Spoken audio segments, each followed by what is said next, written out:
माता सबरी की कथा।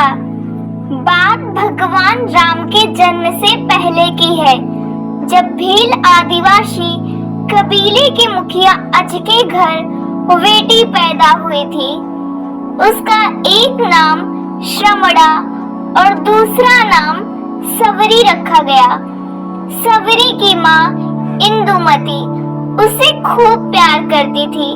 बचपन से ही सबरी पशु पक्षियों की भाषा समझकर उनसे बातें करती और जब सबरी की माँ उसे देखती तो कुछ समझ नहीं पाती थी।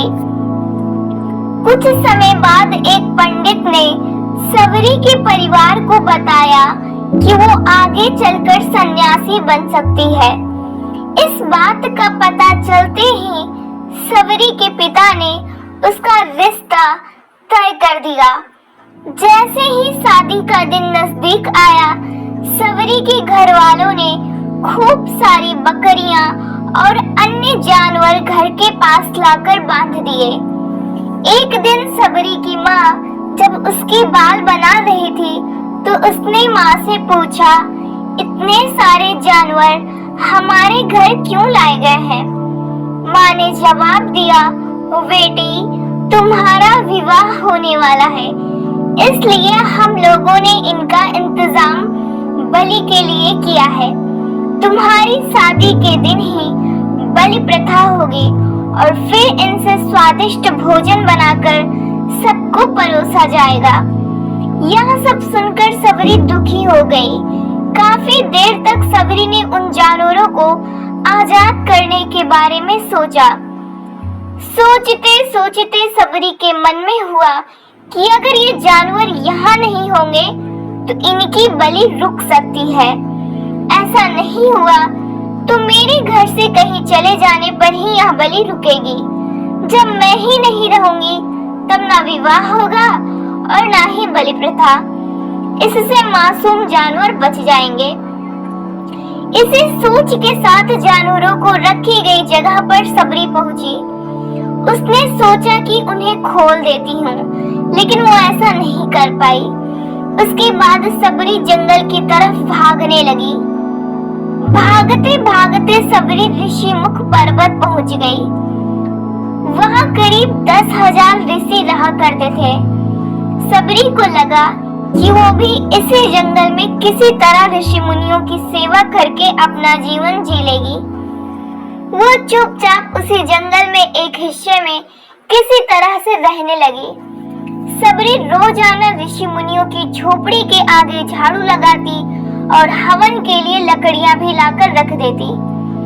ऋषि मुनियों को समझ नहीं आ रहा था कि जंगल में उनके काम अपने आप कैसे हो रहे हैं। एक दिन सबरी को किसी ऋषि ने देख लिया। उसे देखते ही उसका परिचय पूछा। जैसे ही सबरी ने बताया कि वो भील आदिवासी परिवार से संबंध रखती है तो उसे ऋषियों ने खूब डांट लगाई। सबरी को इस बात का बिल्कुल भी पता नहीं था कि उसकी जाति छोटी है और उसे ऋषियों द्वारा जाति की वजह अपमान सहना करना पड़ेगा। इतना सब होने के बाद भी सबरी हर ऋषि मुनि के दरवाजे पहुंचती और उनके आंगन में झाड़ू लगाकर उनसे गुरु दक्षिणा लेने के लिए कहती। हर कोई सबरी को उसकी जाति की वजह से अपने आश्रम से भगा देता था। ऐसा होते होते काफी समय बीत गया। उसके बाद सबरी मतंग ऋषि की कुटिया में पहुंची।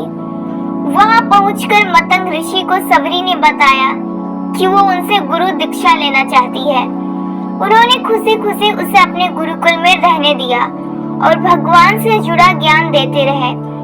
सबरी ने भी अपने गुरु मतंग ऋषि की सेवा करने में कोई कसर नहीं छोड़ी। वो गुरुकुल के भी सारे काम करती थी। सबरी से खुश होकर मतंग ऋषि ने उसे बेटी मान लिया था। समय के साथ मतंग ऋषि का शरीर बूढ़ा हो गया। उन्होंने एक दिन सबरी को अपने पास बुलाया और कहा, बेटी मैं अपना देह त्यागना चाह रहा हूँ। बहुत साल हो गए इस शरीर में रहते रहते। सबरी ने दुखी मन से कहा, आपके ही सहारे मैं इस जंगल में रह पाई हूँ। आप ही चले जाएंगे तो मैं जीकर क्या करूंगी। अपने संग मुझे भी ले जाइए, मैं भी देह त्याग दूंगी। मतंग ऋषि ने जवाब दिया, बेटी, तुम्हें चिंता करने की जरूरत नहीं है।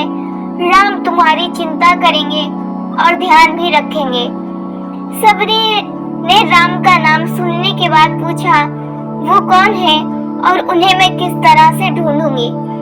मतंग ऋषि ने बताया, राम कोई और नहीं, भगवान है। वो तुम्हें सारे अच्छे कर्मों का फल देंगे। तुम्हें उन्हें ढूंढने की कोई जरूरत नहीं है। वो एक दिन खुद तुम्हें खोजते हुए इस कुटिया में आएंगे और तुम्हें उनके हाथों ही मोक्ष मिलेगा। तब तक तुम इसी आश्रम में रहो। इतना कहते ही मतंग ऋषि ने अपना शरीर त्याग दिया। सबरी के मन में मतंग ऋषि के जाने के बाद से एक ही बात थी कि भगवान राम स्वयं उससे मिलने आएंगे। वो रोज भगवान राम से मिलने के लिए बाग से अच्छे अच्छे फूल लाकर पूरा आश्रम सजाती और भगवान के लिए बेर तोड़कर लाती। भगवान के लिए बेर चुनते हुए सबरी उन्हें चख लेती थी ताकि भगवान को वो सिर्फ मीठे बेर ही दे। रोजाना सबरी इसी तरह भगवान के दर्शन की आस में फूल और बेर इकट्ठा करती रहती थी। इसी तरह इंतजार में कई साल बीत गए। सबरी का शरीर एकदम वृद्ध हो गया। एक दिन आश्रम के पास के ही तालाब में सबरी पानी लेने के लिए गई।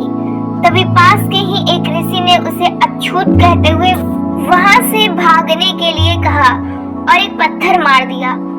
वो पत्थर जब सबरी को लगा तो उसे चोट लग गई और खून बहने लगा। बहते हुए खून की एक बूंद उसी तालाब के पानी में गिर गई। तभी पूरा तालाब का पानी खून में बदल गया। ये सब होता देखकर ऋषि ने सबरी को ही डांटा और कहा कि पापिन, तुम्हारी वजह से पूरा पानी खराब हो गया है।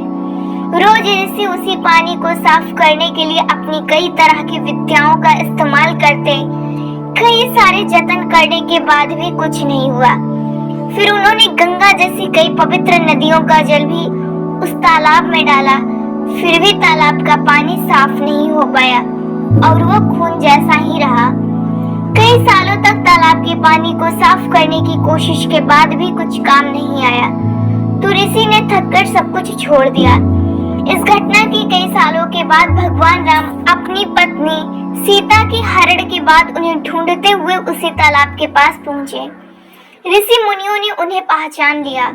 भगवान को वहां देखकर ऋषियों ने तालाब का पानी साफ करने के लिए भगवान को अपने पैर उसमें डालने के लिए कहा, लेकिन पानी जैसे का तैसा ही था।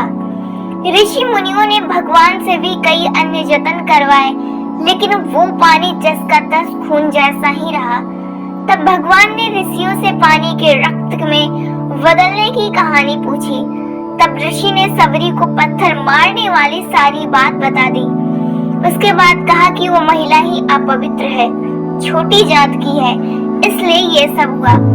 उसी वक्त भगवान राम ने कहा, ये सब आप लोगों के खराब वचनों से हुआ है। सबरी को इस तरह के शब्द बोलकर आप लोगों ने उसे नहीं बल्कि मेरे दिल को घायल किया है। इसी घायल दिल के रक्त का प्रतीक यह तालाब का लाल पानी है। आगे भगवान राम बोले, कहाँ है वो माई, मैं उनसे मिलना चाहता हूँ। तब तक सबरी उसी तालाब के पास पहुँच जाती है।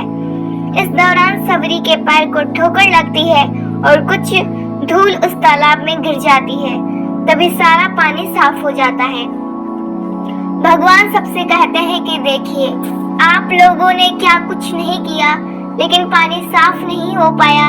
अभी सिर्फ इनके पैर की थोड़ी सी धूल ने ही तालाब का पानी साफ कर दिया। भगवान राम को सबरी पहचान चुकी थी। उन्हें प्रणाम करके सबरी ने कहा, भगवान आप मेरे साथ कुटिया में चलिए। भगवान भी खुशी खुशी सबरी के साथ चल पड़े। फूलों से सबरी ने भगवान राम का स्वागत किया।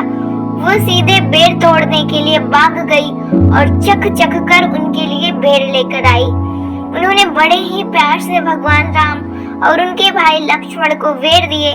भगवान राम ने भी उतने ही प्यार से उन बेर को खाना शुरू किया। तभी बेर देखकर मुंह बनाते हुए लक्ष्मण ने कहा, भैया ये बेर झूठे हैं, इन्हें आप कैसे खा सकते हैं? भगवान ने जवाब दिया, लक्ष्मण, ये जूठे नहीं बल्कि बहुत मीठे हैं। सबरी माई हम सबके लिए ये बहुत प्यार से तोड़कर लाई है। इतना कहकर भगवान राम प्यार से उन बेर को खाने लगे। भगवान ने जाते हुए सबरी माई से कहा, आप मुझसे जो चाहे वो मांग सकती हैं। सबरी ने उन्हें कहा, मतंग ऋषि के कहने पर मैं आज तक सिर्फ आपके दर्शन के लिए जी रही थी। अब आप मुझे मोक्ष प्रदान कीजिए, मैं अपना शरीर आपके सामने ही त्यागूंगी। उसी वक्त सबरी ने अपना शरीर त्याग दिया। भगवान राम ने अपने हाथों से उनका अंतिम संस्कार किया और सीता माँ की खोज में आगे बढ़ गए। इस तरह से ऋषि मतंग की बात सच साबित हुई और सबरी को भगवान राम के दर्शन भी हुए। तभी से भगवान राम को सबरी के राम भी कहा जाने लगा। कहानी से सीख, सच्ची श्रद्धा हो तो भगवान के दर्शन जरूर होते हैं।